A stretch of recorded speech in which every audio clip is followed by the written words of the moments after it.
जब उसने देखा कि उसके भाई को पीट पीट कर मार दिया गया है, तब उसकी थोड़ी सी सीधी सादी बहन बस एक ही वर्ड चिल्लाई, सोर्ड्स कम। उसी पल आसमान का रंग बदल गया। एक बहुत ही स्ट्रॉन्ग एनर्जी हर एक तलवार के साथ रेजोनेट करने लगी जो आसपास थी। तुरंत ही सारी तलवारें उसकी तरफ उड़कर आईं और मिलकर एक बहुत पावरफुल सोर्ड टेक्निक बना ली। दुश्मन ने जब ये देखा तो वो डर के मारे सफेद पड़ गया और पूरी ताकत से अपनी तलवार चलाकर लड़की को मारने की कोशिश की, लेकिन लड़की ने सुपर स्पीड से उसकी तलवार को हाथ से पकड़ लिया और एक ही बार में उसे हरा दिया। वहां मौजूद सब लोग शॉक में थे। किसी ने इमेजिन नहीं किया था कि जो लड़की थोड़ी सी मंदबुद्धि दिखती थी उसके अंदर इतनी जबरदस्त पावर छुपी होगी। असल में उसका मेंटल कंडीशन बचपन से ही कुछ अलग था। 18 साल की होने से पहले ही उसे पहाड़ों पर ट्रेनिंग के लिए भेज दिया गया था, लेकिन फैमिली को नहीं पता था कि उसमें तलवार की प्रैक्टिस का नेचुरल टैलेंट है। सिर्फ 3 साल में उसने अपने मास्टर से सारी स्किल्स सीख ली। जब गुरु ने देखा कि लड़की काफी स्ट्रांग बन चुकी है तो उसने उसे नीचे जाकर अपने पेरेंट्स से मिलने की परमिशन दे दी। जाते वक्त गुरु ने कहा, अगर कभी कोई प्रॉब्लम हो तो वापस आ जाना और मुझसे पैसे मांग लेना। लड़की खुशी खुशी घर लौटी। जैसे ही वो पहुंची उसने देखा उसका भाई कोर्ट यार्ड में प्रैक्टिस कर रहा है। वो बचपन की तरह भागती हुई उसके पास गई और एक प्यार भरा हग मांगा। भाई ने थोड़ा मुस्कुराते हुए उसे एक छोटा सा पाउच दिया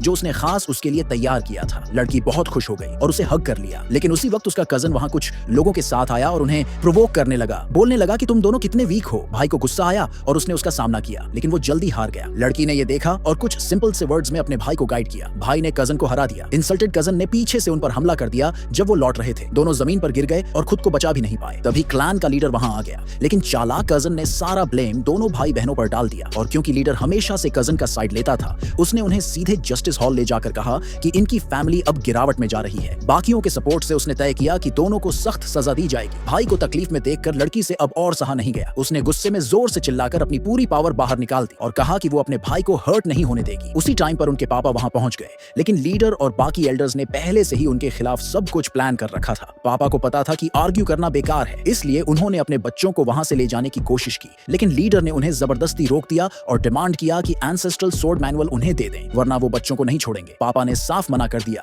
तो लीडर ने गुस्से में अपनी सोर्ड निकाल ली ताकि उन्हें पनिश कर सके, लेकिन पापा ने उसे रोक लिया। टेंशन और बढ़ गई। फिर लीडर ने कहा कि अगर इस फैमिली फाइट को खत्म करना है तो एक प्रॉपर फाइट से तय किया जाएगा कि कौन सही है। पापा ने बिना किसी हेजिटेशन के एक्सेप्ट कर लिया। आखिर वो दिन आ गया जब अरीना में मुकाबला होना था। राइवल क्लैन ने एक मार्शल आर्ट्स जीनियस को भेजा और लड़की के क्लैन की तरफ से उसका एरोगेंट कजन लड़ा जो खुद पर बहुत कॉन्फिडेंट था, लेकिन उसे तुरंत हरा दिया गया। दुश्मन की ताकत देखकर भाई ने लड़ने की कोशिश की पर वो भी हार गया। फिर पापा ने कोशिश की कि क्लैन का ऑनर बचा सके, लेकिन उन्हें भी एक ही वार में हरा दिया गया। राइवल ने मजाक उड़ाते हुए कहा कि ये अरीना यंगस्टर्स के लिए है। वो कोल्ड हंसी के साथ पापा के पास आया, उनके हाथों के टेंडन्स काट दिए और उनके सीने से एंसेस्ट्रल मैनुअल चुरा लिया। उसने बोला कि अब वही दुनिया का नंबर 1 बनेगा। अरीना के बाहर जब लड़की ने अपने पापा को इस हालत में देखा, हारे हुए और इंसल्टेड, तो वो और सह नहीं पाई। वो सीधा बैटलफील्ड की ओर दौड़ पड़ी।